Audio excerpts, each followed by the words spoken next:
Hello and welcome to Smcgothboy plays Runescape. This is a look at the player-owned ports. The update was a couple of weeks ago, but had issues with the recording stuff, so here we are, eventually. Now, the ports themselves is located in Port Sarim, or however you want to pronounce it. I know some people are like, me, pronounce it this, me, whatever. Basically, little portal like this. I'll even go to the other side just to show you. Here we are, Port Sarim. Spirit Tree's just literally just over there for convenience. You know, Cabbage Portal just over that way. You know, it's not like it's hard to get to. It's pretty simple. So, once in here, for those who've obviously got the levels to do this, which I believe are 90 at least 90 prayer, herbler, fishing, thieving. I believe there's one more. Slayer, definitely Slayer. I think runecrafting is as well. Anyways, once you've got one of those levels, you can come and do the port, and you get a little tutorial that shows you how to do the basic building, basic sending out of voyages.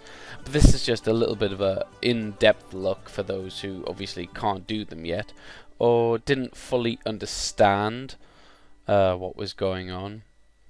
So for a start, if we head over to this one here, you'll find the partner. So basic little story that comes with it is that this guy, his port sucks. It just sucks. But you're going to become his partner and give him a hand to get this place back up and running again. And this little guy's the navigator. He's a bit socially awkward, but there you go. Now, he doesn't really play a massive part apart from a little bit of storyline, which, you know, middle finger to that, basically. But the navigator has a few... There's a lot we need to discuss. Now, the main thing is, you can ask him about these forgotten scrolls. I'll get to those in a second. But you can discuss your focus. Now, this means you can change around what region you're looking for. Ignore that. Now, at the moment, for some reason I'm on that one. I want to be on this one. Mostly because you will find that for upgrading buildings, you need bamboo, slate, gunpowder. You know, as you level up these regions and get through these regions, you will need different resources to level things up. Now, if you look at the office, to get a third ship, you need 4,000 slate and 3,000 bamboo. Now, bamboo is found heavily in the first region. So if I right click and manage and go back, that's this area. That's where we get bamboo. This one is more heavily focused on the gunpowder. That one's more focused on slate, and that one's more focused on cherry wood. Obviously this one will be jade and this one will be stainless steel, but obviously I haven't gotten that far yet because, you know, I had a lot of overtime over Christmas. I didn't have time. Anyways, so it's set for the arc at the moment, although this one is obviously my best. Now, as I was saying, you can get scrolls once you get past the first region. Now, these scrolls can unlock special abilities. There's a log split in there if you undo this one. Change to splitter. Chance to split a log as you chop it, converting the log into additional wood cutting experience. Now, each scroll takes 4 parts. As you can see, I've already gotten all the pieces to make a helm, Tetsu helm, which is to date the most powerful armors supposedly in RuneScape at the moment, especially if you make the untradeable version. But obviously, if you look at the prices on the Grand Exchange, the tradable versions are worth a hell of a lot more. One short of making the mod body, but there you go. But yeah, each time you try to aim for one of these scrolls, however, if you go into your voyages list, it's part of the special voyages. Now this depends on what levels you have over 90. So at the moment I've got the whaler here, which I believe is the one if you have level 90 fishing. Now I have all of them over 90 that's required for this, so I've had at least one of every adventurer. But you see that, you know, you get a story one, you can do a little story for them. You can do deep sea discovery, you know, which is, you know, to be fair, most of the middle ones is just like some chimes and whatever resources is the best you can do at the time.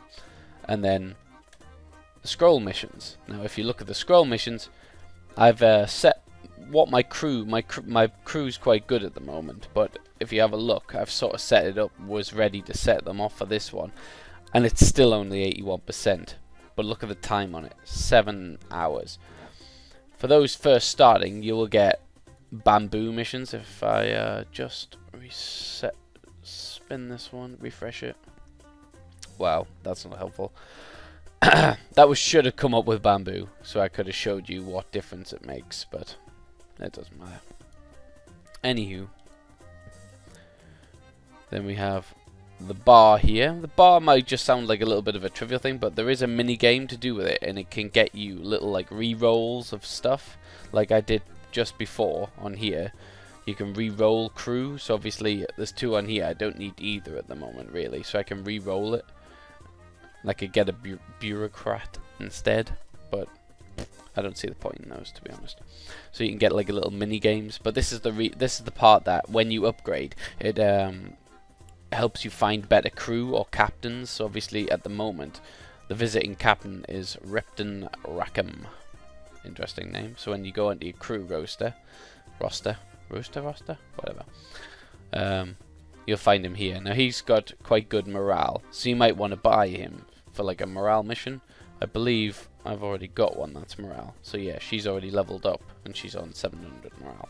So I've personally, I've sort of made it so I've got a captain who's good combat, a one that's great with morale, and a one that's better with seafaring, because these are all important things. So obviously, like I say, for those who don't know about how to do voyages, I will now show you. So obviously standard and special voyages. For the moment I'll just send out a basic one. Now we'll go for this difficulty one, I think. So you click to edit ship. I believe this is the one I set up for, yeah, seafaring. So I'll set up this one for morale, because it's either morale, combat, or seafaring. As you can tell by combat is always the red characters, blue is always seafaring, and morale's green. If that makes much sense to everybody else. Good. Right, we don't want that one on, so we want morale, full morale. So that I've got my morale captain up, I've got my morale little man on, my crewman. Now you can see that these guys are like 1,000 for each of their stats ish for their main stat. And if you look at the other ones, at about just above their level is only 800. So you need to level up your crew as you're going. These are, I believe, the 3rd tier of crew, and these are the 4th tier. The first tier aren't very good. Once you get the 2nd tier, you will start buying them out straight away, because you've got to basically save your money and resources to buy these dudes.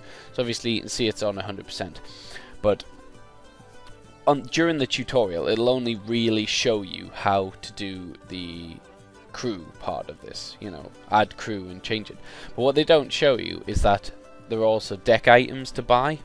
Now as you can see, I've already bought quite a few, but you'll be looking to buy these like riggings, and obviously like it puts your stats up. Obviously I'm onto the cherrywood ones because it upgrades as you go.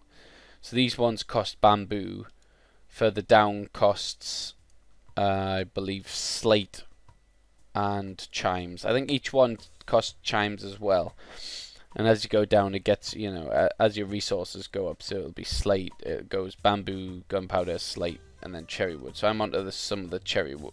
I think I've got all of the cherrywood ones. So you can click on these ones, activate it, and it puts it up even more. So I'm on 9,537 now. I can do the same for this one. It's already on that one. Now the hulls, I haven't fully bought out the hulls yet, but I have got a one for morale, so I can put that one on. Golden hull, So you can see it changes the way it looks.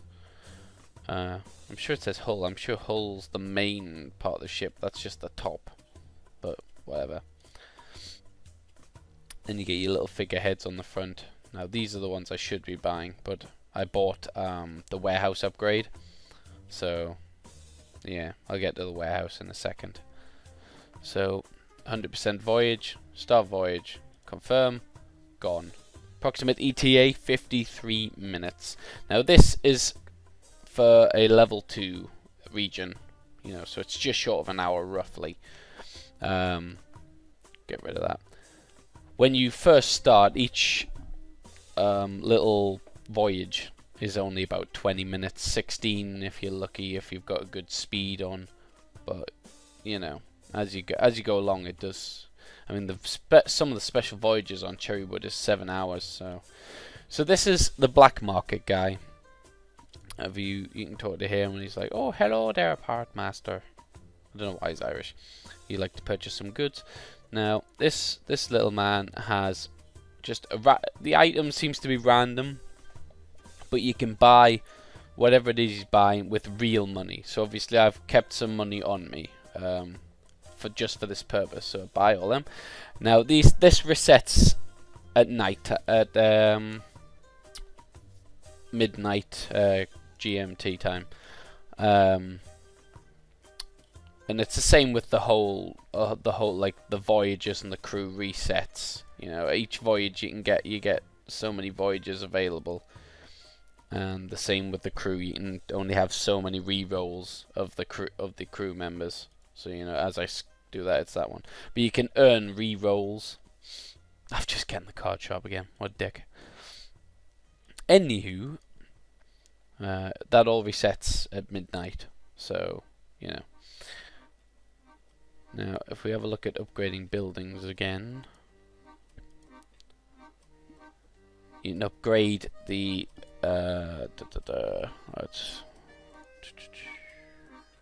you can upgrade the warehouse, and it gets you better items from your voyages, and that's one of the upsides of the warehouse, apart from just the black market guy in there. And he also gets a special little random event kind of thing as well.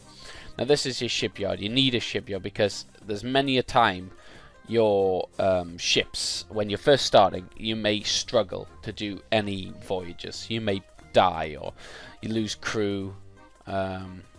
You won't personally die, but your crew will quite a lot. They might fall overboard and drown. It kind of depends on whether if it's a morale mission and it's low, I think they tend to mutiny and there's damage to the ship. Combat-wise, you get killed in they get killed in battle, and if it's seafaring that's low, they tend to fall off the ship and drown. But yeah, so you want to be here to. This is where they fix the ships, basically. If you've got some bamboo, it'll instantly fix it sometimes. Sometimes it comes up that you can pay the black marketeer to fix it. It's only popped up once for me, but it's just an option. So if I go into upgrade buildings again, and skip through to where this one is, I just so happen to have the amount to upgrade the shipwright. So I'm going to click it and confirm it. That's my lovely ship done. Now it's going to cost me 5,000 cherrywood to boost this again, which is always fun. But that's just boosted my ship stats. So it does have a extra benefit other than repairing. Right. If we go to the other side, you can upgrade this portal as well, but to be fair, I've just stuck it as ornate because it looks alright like that. Now this is the workshop. This is where the special scrolls come into play. There's a little bank box in here too, which is convenient, you know, if you want to bank stuff, but you know, just ignore that. Just ignore what you just seen, because it's not very good. The scrimshaws, to my knowledge, are not out yet. It's like a later update, but they may be. Basically, they fit in this slot. For those who didn't realize why that was suddenly here. Now, I built this with the assumption that I could build that Tetsu helm, so I thought, oh yes, great. You know, what do I need to build it? You know, just a couple of plates, something like that. No, no, no, no, no. It takes 30 of the basic resource for the helm. I think it's 80. Yeah, 80 for that one. And 50 for that one. So if my maths is correct, it's 160 of a resource to make the full set. And I mean, if you look, I mean, the prices are well, supposedly 100 million on the Grand Exchange, but apparently some people are selling these for max cash, which I believe is 2.4 billion, which would be nice, but I only have like three of those. 10 spices, yay! I believe, right, so actually while I'm looking at these resources, these are the ones you'll get for voyages, that are for your like building stuff within the port. The trade goods is for these items I'm talking about, you know, like you can get 3 different armors. There's the Tetsu armor, which is obviously melee. The Death Lotus is ranger, and I believe the last one's called Sea Singer robes, which is mage. Now, the mage one will use chi, the melee one uses plate, and lacquer is for the lotus, the range armor. The spices is you can make rocktail soup, which at the moment is like 11k, even though rocktails are like 900 GP, if that. They will be going up because there's an update coming up that's going to potentially screw the economy again, but there you go. And ancient bones is for the scrimshaws. But to be honest, I'm not really aiming for any of those at the moment. So that's the workshop. This is the lodgings. I believe this is actually the one that's mainly for the crew stats. It actually tells you though if you don't click the wrong thing. So if you go on the upgrade to the lodgings, which I'm currently trying to upgrade, that's why I'm doing so much bamboo at the moment, you'll find that it is to improve the quality of your crew when they're visiting, so you can get like better crew when you go on here. You know, you're more likely to get these ones, the higher tiers, whereas sometimes when I go on there, it'll be just those stupid like Varrock chefs or something stupid like that, and they're not that great. You can talk to this little lady here. She's pretty much a waste of time. She's a siren. You can get sirens if you do certain special voyages. Now, I unlocked a special character earlier on. The only problem was that I had a full crew, and he's disappeared now, which is fun. But once you do these special voyages, they will appear in this crew list. So I mean, I don't need anything at the moment, so I don't really mind just skipping through these. You get a palmist, you got your slate golem. There's a lot of different levels of the golems. Explosive experts add speed, so it changes the times on your voyages, but to be fair, I haven't noticed it changing in such a way that it's worthwhile putting one on. So you got merchant, they're usually good with morale. Another explosive experts, that's a level 1. There's a low level speed one. You go merchant again, and then I've run out. So once you've run out, if you've earned a reroll, you just click reroll and you get 5 more. So and just keep going wee and skipping through. And to be fair, they're all shit. So there you go. It was a little waste of that.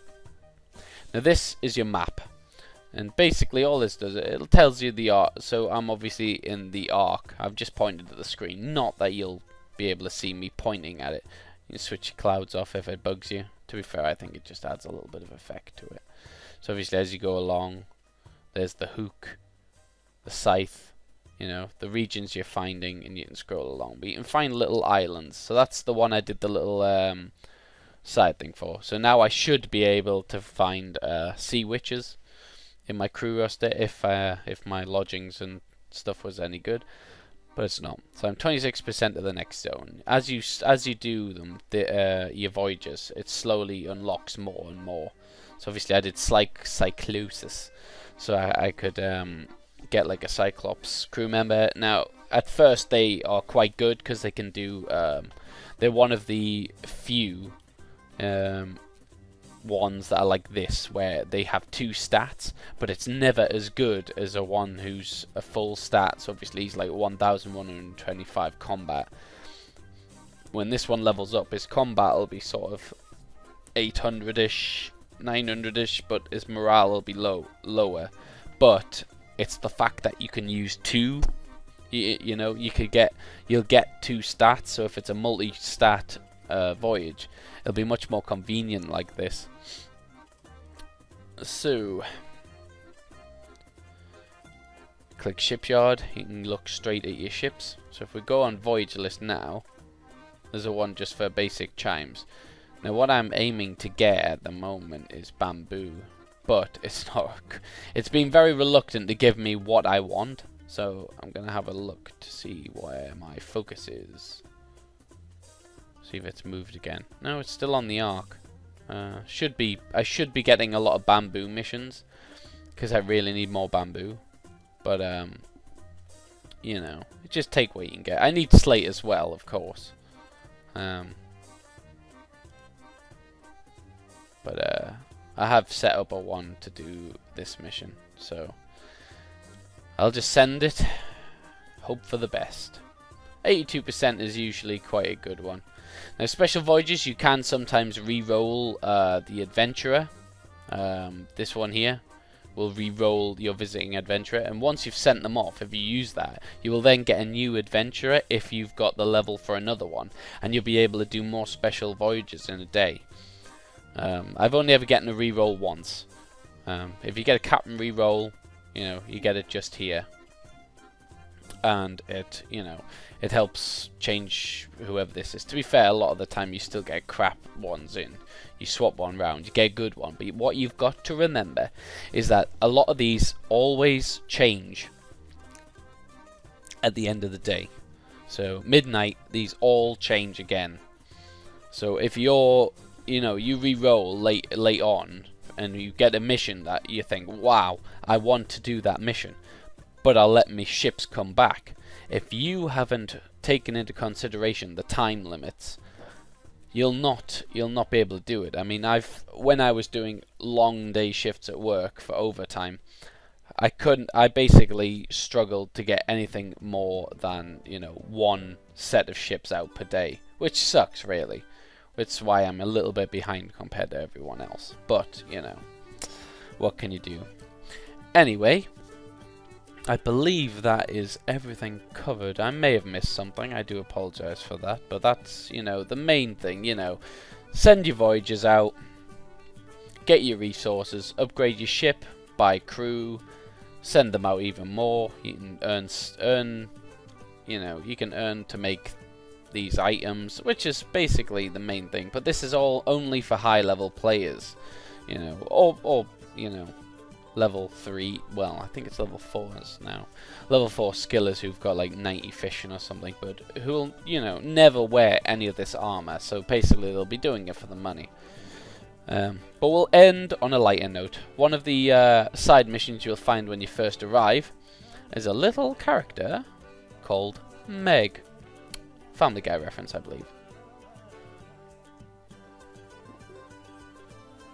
I prevailed. Now her deal is she will bring you stuff back from her little adventures because she wants to be an adventurer just like you. Annoying fan reference particular as well there. So you open it. Ooh, large XP lamp for thieving. Don't need the XP, but I'll take it anyways. Otherwise it'd just be wasted. Now, when you talk to her, she'll say, "Oh my God, it's so cool to see you again. I love you." You can tell her to shut up, Meg. You know, I can't do a Family Guy accent, but it's like, "Shut up, Meg." There you go. I mean, that wasn't with the accent. That was just how he says it. Now, if you click, "How are your adventures going?" she will ask you some questions. Now, depending on how well you answer these questions, is how well she does. So, well, the chickens. I can't seem to defeat the chickens in Lumbridge. I don't suppose you have any advice, do you? So obviously you can get you can get stupid options. So it's like sneak up on them from behind, make loud noises to scare them, just stab them, strike quickly, it gets it over with faster. Now depending on what option you choose, you know, depends on how it does it. So I would just say just stab them. Now obviously that sort of response means I gave her the wrong answer. I mean, what I don't understand what. So I want to cross terrain faster. What animals are safe to ride? I guess unicorns if you can tame them. None that I know of. I'd stick to going on foot. So I'd stick to going on foot. So gotcha, thanks. One more quick thing. So obviously, if you give a good answer or a better answer than the worst one, you will get better stuff. Because obviously, it's going to help her on her adventures. So I was wondering how I fight a pirate with a hook. Carefully. Treat the hook as a weapon. Disarm him quickly. Keep your distance. So I'll say that carefully. Now she'll disappear. And she will basically just come back in a week's time. And give you whatever crap she got. Basically, I've only ever gotten XP lamps. But, you know. There you go. Sorry for my croaky voice, by the way. It's a bit, a bit funny there. But thanks for watching. Hope you enjoy. Anybody who's curious, this is the Krill's armor. I bought the upgrade gold membership because it was only £2 more, and one of my friends worked out that the rune coins and the extra spins works out as about £60 to £100. Or whatever in dollars, of bonus stuff. So, you know, £2 extra from what I was paying monthly is no big deal. So you spent my rune coins on daft little cosmetic because it was fun. I believe the clan's been trying to chat to me and somebody else, but screw it, I ignored them. There's basically nobody on hardly. Screw them. Anyways, thanks for watching. Like and subscribe if you enjoyed. I will try to do some more guides. I believe I may have a special guest the next time. But thanks for watching. Goodbye.